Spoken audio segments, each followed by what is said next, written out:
Hello everyone, welcome to our channel Education Hotspot. So this is the next video in the one marker series with regard to class 12 sociology.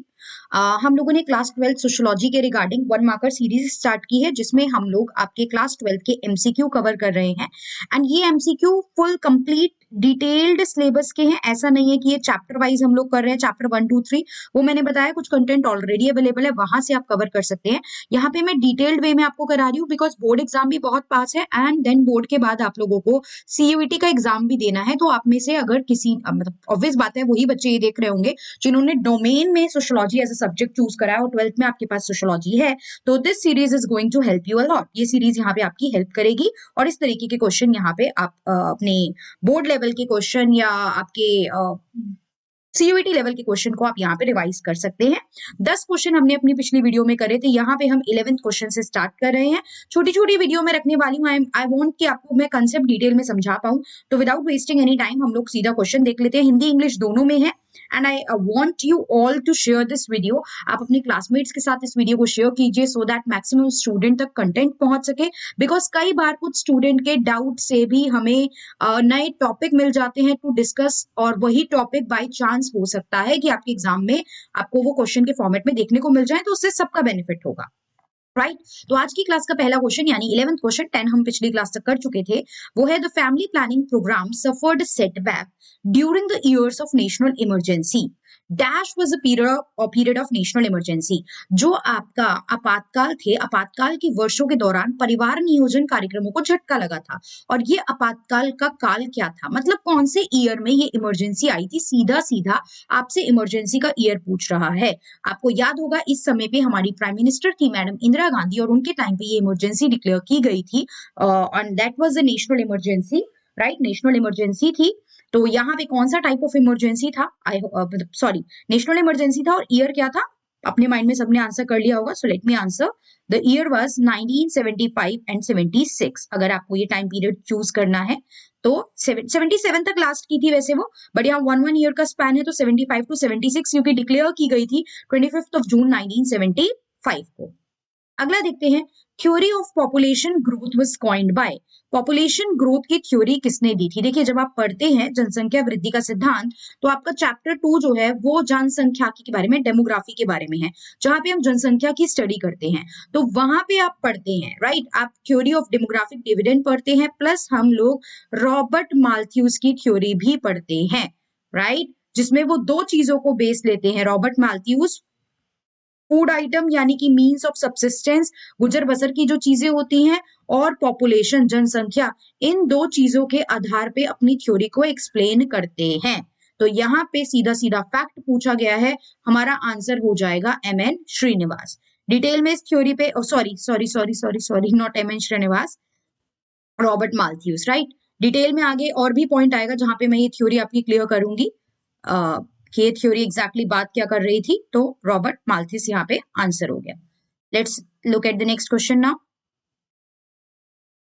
देखिए अब यहाँ पे statement वाले question है, हर तरीके के question include किए गए हैं यहाँ पे। पहले इंग्लिश में पढ़ लेते हैं फिर हिंदी में भी मैं बता दूंगी। आपको बताना है कि स्टेटमेंट करेक्ट है या इनकरेक्ट है। पहली स्टेटमेंट है, birth rate is the number of live births in a given area during a given time per 1000 population. Birth rate क्या होता है, जन्म दर। तो वो क्या कह रहा है कि जन्म दर किसी दिए गए क्षेत्र में प्रति 1000 जनसंख्या पर एक निश्चित समय के दौरान जीवित जन्मों की संख्या है, मतलब जितने लोगों ने जन्म लिया। तो आप देखोगे कहीं ना कहीं बर्थ रेट का मतलब यही होता है, पर ईयर मतलब एक फिक्स टाइम है 1 साल का, और पर 1000 1000 बच्चों पे कितने बच्चे जन्मे हैं, ये चीज हम देखते हैं बर्थ रेट में। तो ये बात तो हमें कहीं ना कहीं सही लग रही है। दूसरी स्टेटमेंट देखते हैं, dependency ratio is a proportion of working age group with dependent. Working age group और डिपेंडेंट लोगों का रेशियो होता है। निर्भरता अनुपात आश्रितों के साथ कार्यशील आयु समय का समूह का अनुपात है। तो अब सॉरी ध्यान से देखेंगे, dependency ratio working population, working age group को नहीं लेती है। डिपेंडेंसी रेशियो बात करती है डिपेंडेंट आश्रित लोगों की, और वो टोटल पॉपुलेशन वर्किंग पॉपुलेशन के अकॉर्डिंग, वर्किंग पॉपुलेशन के अकॉर्डिंग डिपेंडेंट लोग कितने हैं।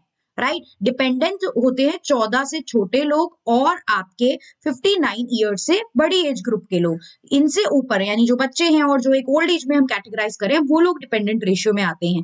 तो आपकी पहली स्टेटमेंट तो ठीक है, लेकिन ये दूसरी स्टेटमेंट जो आप कह रहे हो कि वो वर्किंग का डिपेंडेंट के साथ पॉपुलेशन है, तो ये बात गलत है। राइट। तो स्टेटमेंट 1 करेक्ट है, लेकिन स्टेटमेंट 2 यहाँ पे करेक्ट जो है वो नहीं है। क्लियर? आई होप सबको समझ में आ गया होगा। हिंदी में भी आपने पढ़ लिया है क्वेश्चन। कथन 1 सही है और कथन 2 गलत है। राइट। अगला क्वेश्चन इज क्वाइट सिंपल, बिल्कुल फैक्चुअल क्वेश्चन है। अगला क्वेश्चन बिल्कुल फैक्चुअल क्वेश्चन है, डायरेक्टली आप लोग आंसर देंगे, बहुत ज्यादा कुछ डिस्कशन करने की जरूरत ही नहीं है। और आप लोग मुझे कमेंट करके मीनिंग भी बताएंगे अगले क्वेश्चन की, दोनों टाइप ऑफ डेमोग्राफी का। वो कह रहा है टाइप्स ऑफ डेमोग्राफी बताने हैं आपको, जनसंख्याकी के 2 प्रकार आपको बताने हैं, कौन कौन से हैं। राइट। तो ये 2 कौन से हैं, यहाँ पे आप लोग नाम हम देखेंगे, लेकिन आप लोग मुझे कमेंट करके बताएंगे कि वो दोनों टाइप का मीनिंग क्या क्या है। आगे की क्लासेस में मैं इनके मीनिंग को भी क्वेश्चन फॉर्मेट में इंक्लूड करूंगी। तो आई होप अब तक सबने अपने आंसर अपने माइंड में रख लिया होगा। The answer is formal and social. Formal and social, औपचारिक, sorry, yes, formal and social, औपचारिक और सामाजिक आपकी जो है, ये 2 प्रकार है जनसांख्यिकी के, डेमोग्राफी के टाइप के। क्लियर? अब ये क्या होते हैं ये आप मुझे बताएंगे कमेंट करके, और हम इस क्वेश्चन को अगली क्लासेस में इंक्लूड भी करेंगे। चलिए, स्टेटमेंट वाला क्वेश्चन आ गया, आप डायरेक्ट क्वेश्चन चल रहे हैं, फैक्चुअल क्वेश्चन चल रहे हैं, अब एक रीजनिंग असर्शन का क्वेश्चन भी आ गया। तो ध्यान से हिंदी इंग्लिश दोनों में देखेंगे। Poverty and starvation is caused due to rise in population. गरीबी और भुखमरी जनसंख्या में वृद्धि के कारण होती है। हाँ, होती तो है, लेकिन क्या सिर्फ यही कारण है पोवर्टी होने का? पोवर्टी तो इसलिए भी है भैया कि जो ज्यादा जनता है उसमें जो संसाधन है, जो रिसोर्सेज है, वो आप ढंग से बांट नहीं रहे हो, रिसोर्सेज को आप प्रॉपर डिस्ट्रीब्यूट नहीं कर रहे हो, ये भी तो एक इशू है, इस कारण से भी तो हो रही है। राइट। तो ये प्रॉपर एक्यूरेट स्टेटमेंट तो ठीक नहीं लग रही है हमें। राइट। और वैसे अगर आप देखो तो ए फॉल्स सिर्फ यही दिखता है, बट ठीक है, अभी इतनी जल्दी आंसर पे नहीं पहुंचते हैं, अगला देखते हैं। Population grows in geometric progression but food production grows in arithmetic progression. जनसंख्या ज्यामितीय प्रगति में बढ़ती है, लेकिन खाद्य उत्पादन अंक गणितीय प्रगति में बढ़ता है। देखो ध्यान से, अभी मैंने आपसे माल्थ्यूस थ्योरी की बात की थी, मैंने बताया वो 2 चीजों को बेस लेती है, जनसंख्या यानी कि पॉपुलेशन, और आपका फूड यानी कि खाने का, खाद्य प्रोडक्शन जो भी है, ये मीन्स ऑफ सब्सिस्टेंस भी बोल देते हैं इसको।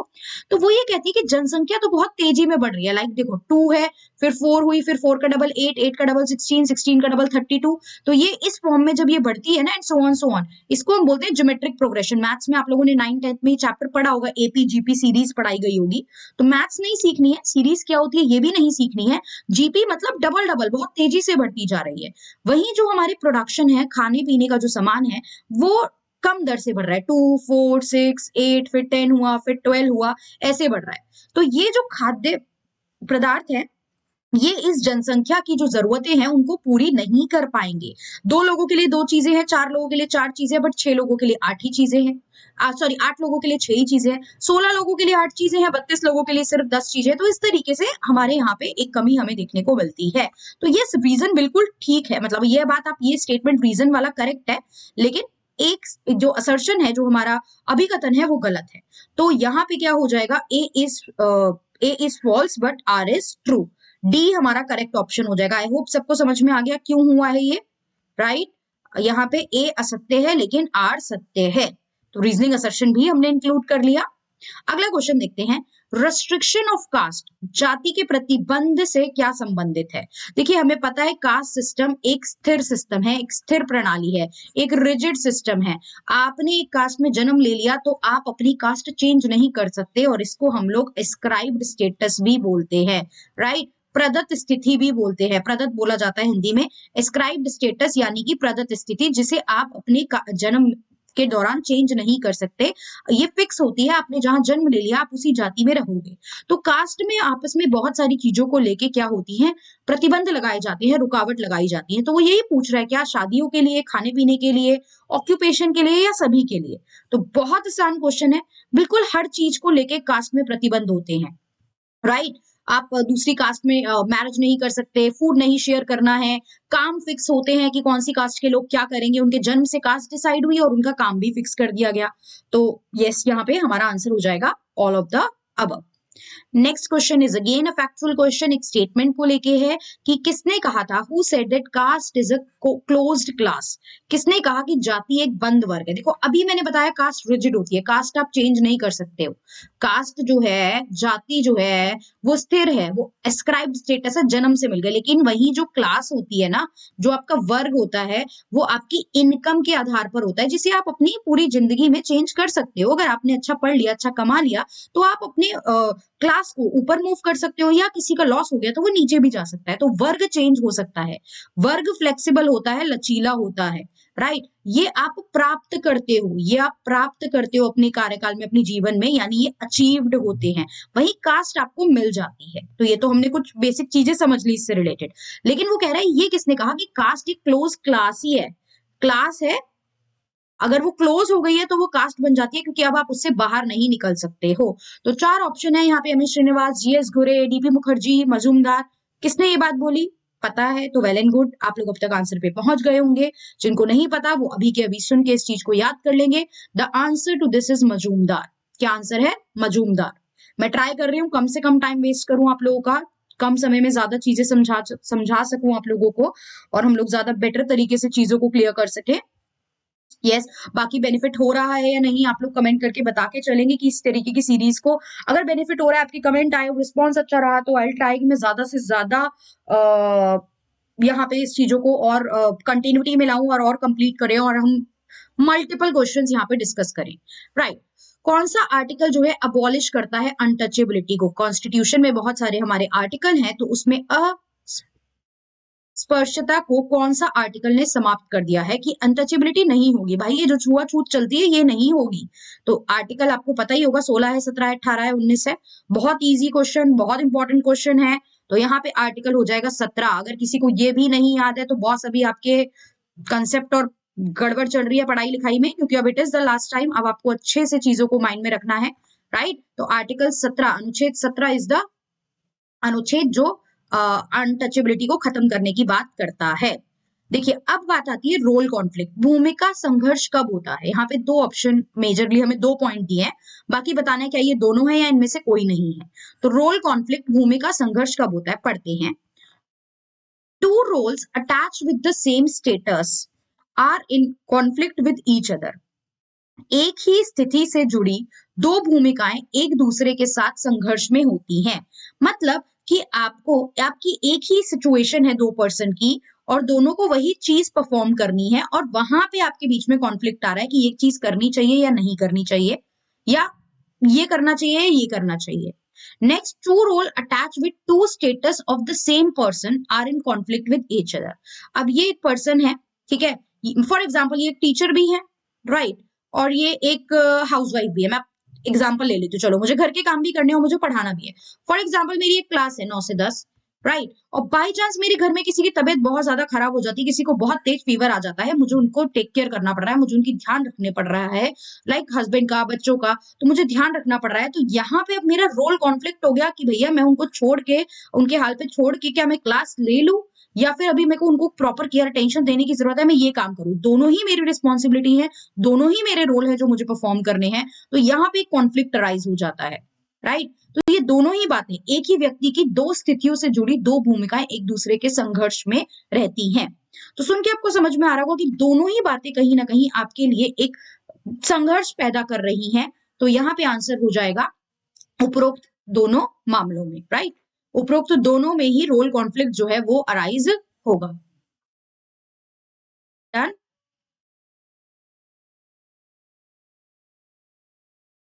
आगे देखते हैं अगला question. When religious identity override everything else, जब धार्मिक पहचान बाकी सब चीजों पे हावी हो जाए, मतलब आप रिलीजन के आगे इतना, मतलब आपके आंखों पे पर्दा पड़ चुका है कि अब आप कोई और चीज देख ही नहीं रहे हो, आपके लिए आपका रिलीजन सब कुछ है, और आप रिलीजन के आगे ह्यूमैनिटी, सही गलत, ये सब चीजें नहीं देख रहे हो, तो उसको क्या कहते हैं? सेक्युलरिज्म कहते हैं, निरपेक्षता कहते हैं, कम्युनलिज्म यानी कि सांप्रदायिकता कहते हैं, नेशन स्टेट कहते हैं, राइट, राष्ट्रीय राज्य कहते हैं, या फिर डाइवर्सिटी कहते हैं, विभिन्नता कहते हैं। तो ये सीधा सीधा आंसर हमारे पास है कम्युनलिज्म, सांप्रदायिकता। राइट। जब हम अपने धर्म के आगे किसी और चीज को ना देख रहे हैं, ना समझ रहे हैं, ना सही गलत की बातें कर रहे हैं, तो वो कहलाता है communalism.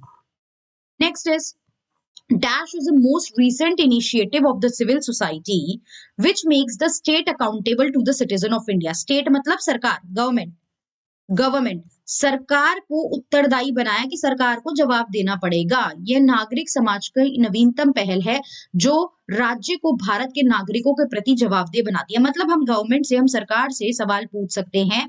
We can ask question कि ये चीज क्या है। फॉर एग्जाम्पल, बहुत टाइम से कोई जॉब नहीं निकल रही है किसी डिपार्टमेंट में, तो मैं गवर्नमेंट से पूछ सकती हूँ, भाई क्या सीन है इस डिपार्टमेंट में, कितनी वैकेंसी है, क्या चीज है, आप मुझे बताइए। मुझे मतलब आप थोड़ा सा क्या रखिए, ट्रांसपेरेंसी रखिए, पारदर्शिता रखिए और मुझे चीजें बताइए। पारदर्शिता रहनी चाहिए और आप ये सारी चीजें मुझे बताएंगे, राइट। तो ये सब चीजें ये क्या है, ये कंपटीशन एक्ट है, आरटीआई एक्ट है, डिजिटल इंडिया है, या इनमें से कोई नहीं।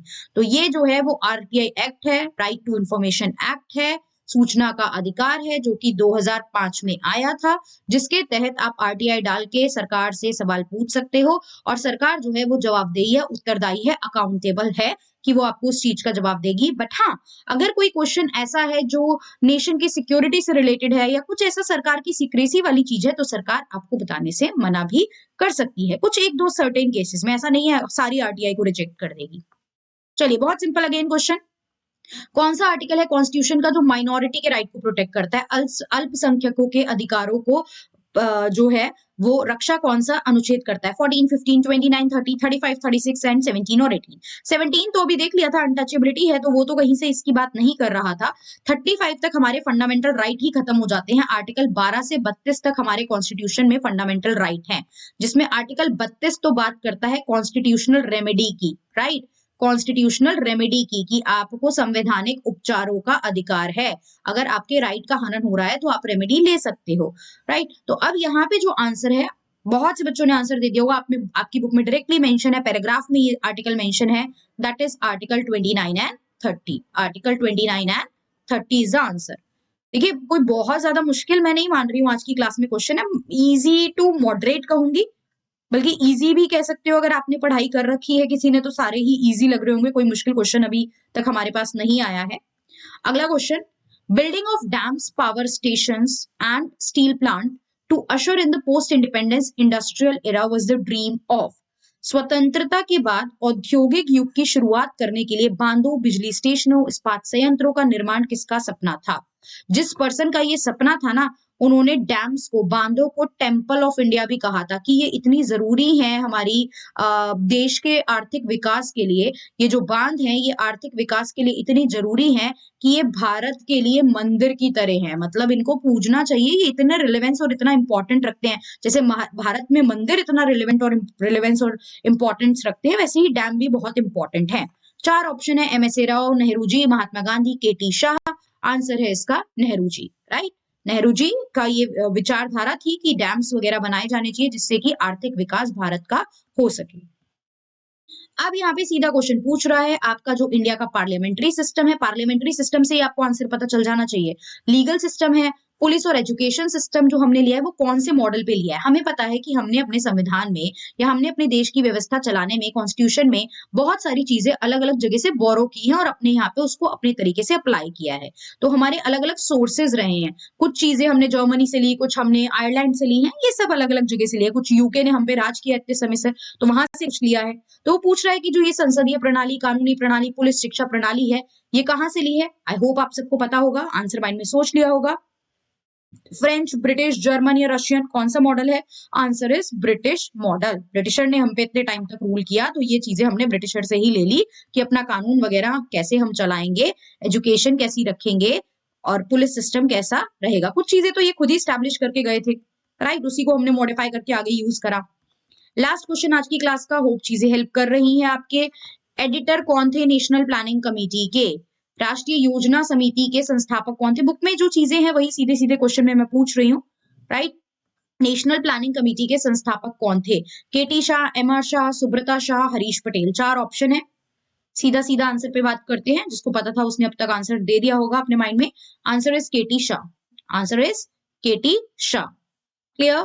सो आई होप ये सीरीज आपकी हेल्प कर रही है। अभी तक हमने जो न्यू वे में रिवीजन स्टार्ट की है for 2025 exam and CUET exam, उसमें हम 25 क्वेश्चन कंप्लीट कर चुके हैं। नेक्स्ट वीडियो में फ्रॉम 26 ऑनवर्ड हम स्टार्ट करेंगे। विल ट्राई कि हम इसको एग्जाम से पहले 500 क्वेश्चन तक, 500 एमसीक्यू तक लेके जाएं।